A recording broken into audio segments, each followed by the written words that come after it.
Good afternoon, everybody.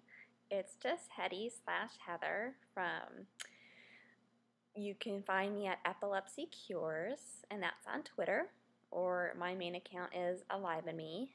This one always gets posted to my Epilepsy Cures. This one's in relation to epilepsy that I've had for almost 32 years now. And I've had 2 brain surgeries, going on a third. So, and you'll also find on my Epilepsy Cures site on Twitter, up in the right-hand corner, another site that you can find where a lot of people there discuss, what they have, what they don't understand that they have. And so if you know what you have, you can help reach out to them. Or if you don't know what type you have or why you're having these feelings with what you've been diagnosed with epilepsy, you can come out there and chit-chat, talk, send messages, share stories, and so on and so forth. And as I've said, I've had it for almost 32 years, and my child, she's had it now, 2 years, and she has a type a little bit different, but basically the type that I had when I was little. But I got mine way before she even got hers. So I've been through, and that's what this is based on. Do you know even what kind you have? Because it's interesting, all the types that I've gone through. When I was little, they would name it atypical absence seizures, and they swore I'd outgrow it. I was kind of blessed with the kind that I had because I was still a gymnast for many, many years, and I could be on the balance beam, and I would get the greatest aura. And if you don't know what that is, that's that weird, in a sense. It's a date with most people. Auras will be a deja vu like feeling, and I would get usually a flashback, a feeling that I've been somewhere, but in true reality, I'm not really there. I'd always get this weird feeling in my throat. Most people, for some odd reason, get it in their stomach. I was the kicker who always got it in the throat. But it gave me enough time to always get off the balance beam or off the bars or, whatever I was doing in order to be a gymnast. Now, my daughter's absence seizures, most don't get that aura. You just fall into a staring spell for like 10-15 seconds. And usually so if you're on the balance beam, you're going to be falling. And so that's the hard part with normal absence seizures. I definitely had a different type, and mine were never controlled, where Tori, my daughter's, blessed. Hers are totally controlled with a very small dose of her medication. So, as a mom, I'm very thankful because mine progressed. When you have childhood epilepsy, that absence seizures, you usually get that saying, you'll outgrow it. And they always said I would outgrow mine. And here I am, going on 33, and going on my 3rd brain surgery, and I never outgrew them. And so the types of seizures I have today, you can pretty much name them all off, and I've had them all. I personally have never, unless you can ask my mom and see as a child if I did, but I've never had a drop attack. That's the only type pretty much of the norms that I haven't. I today have gone through, the generalized and the partials. My normal are the partials. The complex partial seizures are my main type that I seem to stick to. And then with auras, they consider that seizures too, believe it or not.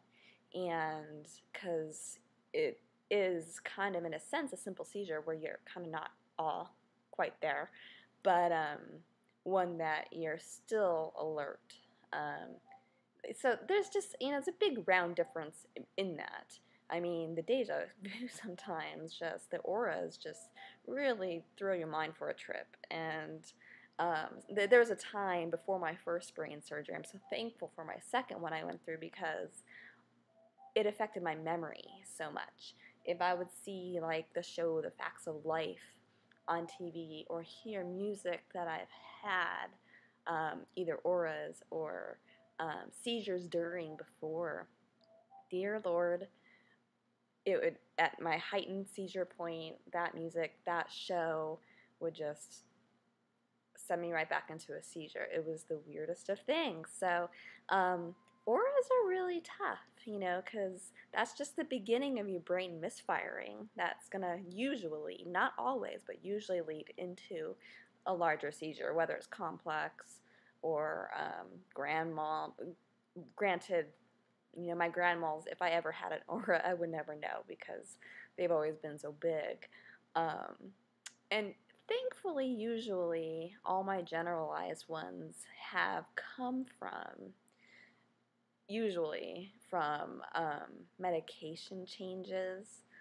So, and that's why when they're going to do my in-depth electrodes prior my brain surgery, they're going to do them on both sides just to make sure I don't have that extra activity on the right side. That they've only seen like twice during the times I was nonstop having grand mal and just continual activity on the EEG following it, and just status epilepticus. And so they just had to keep IVing med into me until it would calm down. And the deal is that was more in tune with, because every time I come off of a medication that's really required in my system, like phenobarbital or felbitol, those two are the main ones because they're the ones that work for me, I will always wind up usually having a grand mal. Not right away, but usually like 5 days to 2 weeks following. That's really awkward, but true. And so that's the key point there. I mean, all the different types of seizures I've personally gone through and my daughter has seen, they're also different with every single person. Does every person have deja vu? No. There's been a point in time where this was a kicker, a couple different points in time in my life where I would walk around and swear that everyone looked common to me. Everyone looked like I knew them, and they were all strangers. That one, would drive your brain nuts, drive you personally just crazy. Like, why are all these people looking like, I'd be in just a normal, place where there's a ton of people in public, and everyone looked familiar. It was really, really creepy of the brain just being overly active and misfiring. Same thing as one time when I would swear that people walking by me when they were talking to their kids or family were sitting here saying like one of 3 different sentences that made 0 sense, and finally just tipped me over. And I was pregnant with my kid then, and so such weird different type of things like that can actually happen to you, and you're not alone. And you're not crazy. It does happen. It's, in a sense, different types of hallucinations can come along, when you have a seizure disorder and something's not quite triggering right with your brain and needs definitely to be looked after, whether, I don't usually have any sight issues. I don't think I've ever had that where, I see things that are funny. And the hard part is that your medication can cause that. I take one that is such a blessing for me, but could be a nightmare for so many, usually men too, and it can cause that type of hallucination of just seeing spots or something all over the walls. And so those are the kickers that, if you have, you need to have looked into or, come ask about, and don't ever think that I need to keep quiet, that you're crazy. You're not. It just kind of comes with the flow of just the misfiring of the wonderful brain that can have seizures. So just know you're not alone, and I'm here, and there are many out there. And come knock on my door at Epilepsy Cures on Twitter, and at my site that's up in the right-hand corner there, and that's epilepsycures.ning.com. And hope you all have a blessed day. Thanks, and have a wonderful one.